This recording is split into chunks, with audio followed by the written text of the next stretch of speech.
Pertama, kita perlu mempersiapkan bahan-bahan yang akan dibutuhkan dalam proses pembuatan, seperti roiko, wortel, daun bawang, cabai rawit atau jablay secukupnya, toge secukupnya, tahu juga secukupnya, minyak goreng cukup banyak, tepung terigu 10 sendok, garam secukupnya, ketumbar bubuk secukupnya, dan air juga secukupnya guys.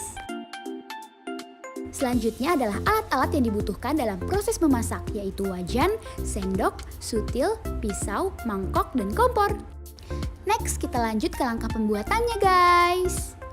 Pertama, campurkan kemiri bubuk dengan tepung terigu. Kedua, tambahkan garam pada adonan secukupnya. Ketiga, tambahkan roiko pada adonan dengan takaran secukupnya.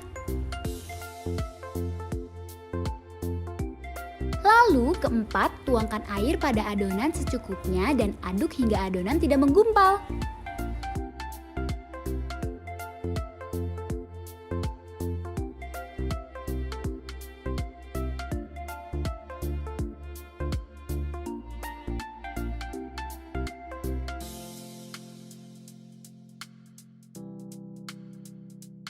Berhenti aduk ketika adonan sudah merata seperti ini. Next, kelima, potong wortel secara horizontal pada bagian tengah hingga menjadi 2 bagian, kemudian kupas hingga bersih.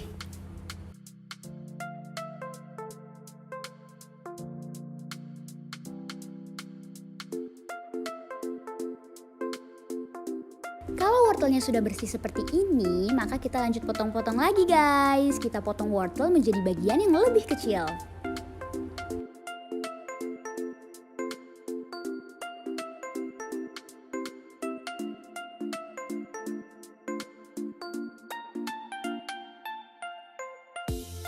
Selanjutnya, yang ketujuh, campurkan toge dengan wortel dalam satu wadah, kemudian aduk hingga merata. 8. Iris tahu pada bagian bawah. Gunanya apa sih? Gunanya adalah untuk mengisi bahan-bahan seperti wortel dan toge di dalamnya. Yang ke-9, tahu yang sudah kalian iris di bagian bawahnya, kalian masukkan campuran wortel dan juga toge.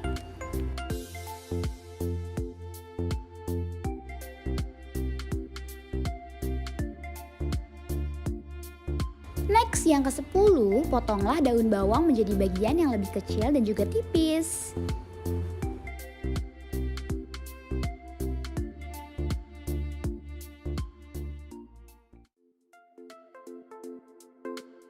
Ke-11, masukkan daun bawang yang sudah dipotong ke dalam adonan, lalu aduk hingga merata.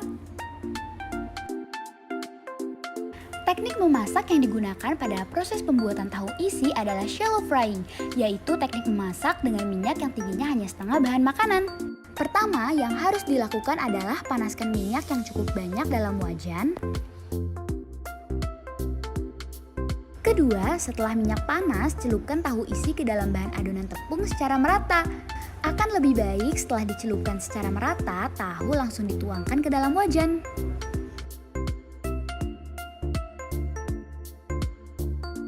Ketiga, segera goreng tahu dengan api sedang hingga matang ya, dan jangan lupa untuk dibulak-balik agar tidak gosong.